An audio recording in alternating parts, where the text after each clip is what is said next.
to share with you some of the different value proposition models that we observe in the market and the journeys that our clients are making from either their current value proposition model to a new model. We use a grid, a 4-stage grid, and there's 2 axes to it. The vertical is the level of complexity in the client's life, how much financial complexity they're suffering from, with high complexity at the top and low at the bottom. Now, people with high complexity need a lot of advice. People with a low complexity probably don't need much advice, probably just want more product. So high complexity at the top, low at the bottom. But the vertical is easy compared to the horizontal. Horizontal, we break up what is the focus of excellence? What is the focus that the advisory firm is placing on in their business? Is their focus on what they do? Is the focus to what they do? They're very, very good at servicing lots of different clients, or they're very, very good in capital gains tax, or they're very, very good at self-managed super, or they're very, very good at picking investments. That's their centre of excellence. That's what their brochures all convey, their website conveys. So you've got people at one end who focus everything they do on being good at what they do. Whereas the other value propositions we see increasingly are for those firms that focus on why they're doing it. And so you've got firms at one end with value propositions on what they do, and firms at the other end who are focusing on value propositions on why they're doing it. And this is where we think the market's now broken up into 4 areas. So in the bottom left, you've got what we would call, these are the large suppliers in the marketplace. This is where the banks sit today.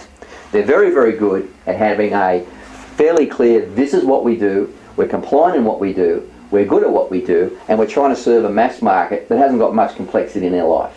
They're very, very good at that. And so these are the people who are the product suppliers in the industry. They're doing a great job. They've got a good value proposition for people without that much complexity in their lives. And they're focusing on what and making sure what they do is compliant.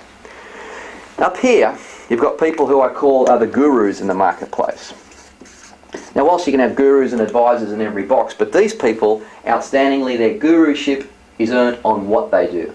They're specialists at capital gains tax. They're specialists at investments. They're specialists at underwriting issues. They're specialists at creating estate plans that work or structures that work.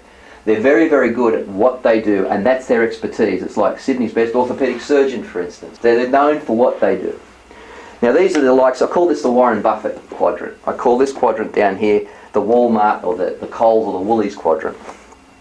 These quadrants over here, though, is we think where the industry's going to. So over in the bottom quadrant, you've got a proposition where why we're doing business as compared to what we do. Why we're doing business, we're getting increasingly, we see, this is the market where we call is the financial care proposition. And this is where I think the industry super funds are making some inroads, because they're focusing on, they still do the investments or the insurances or the asset selection, but they're doing it more for why they're doing it. They're trying to give their members something select, something niche-y, something specific to them. They're focusing more on why we're doing it as compared to the what they're doing. I call this the Nelson Mandela quadrant. So Mandela was trying to approach, or these people are trying to approach those with low complexity with a solution that fits the outcomes that they're seeking as compared to being known for what they do. Yes, there's probably better specialists over here, specifically in each task, but these people are trying to engage with a mass market and deliver what we call financial care. The top right, we think, is a quadrant of choice for advisory firms moving forward. The top right, we call this the financial consultant quadrant. The financial consultant quadrant, this is the mentor consultant. This is the mentor role. Their alignment is that we are fundamentally focusing on why we're doing stuff, which is the outcomes the client desires. For a group of people who've got high complexity in their lives, it's got a much lower ratio of advisor to client than these people down here, but they've got a much stronger bond because everything they're doing is aligned to the outcomes for the client, and they don't want to be known as being geniuses in any particular area. They're geniuses at maximising the probability of the clients achieving why they're working together. They are the 4 quadrants we see that value propositions are developing up towards. Which one are you in? I'm Jim Stackpool from jimstackpool.com.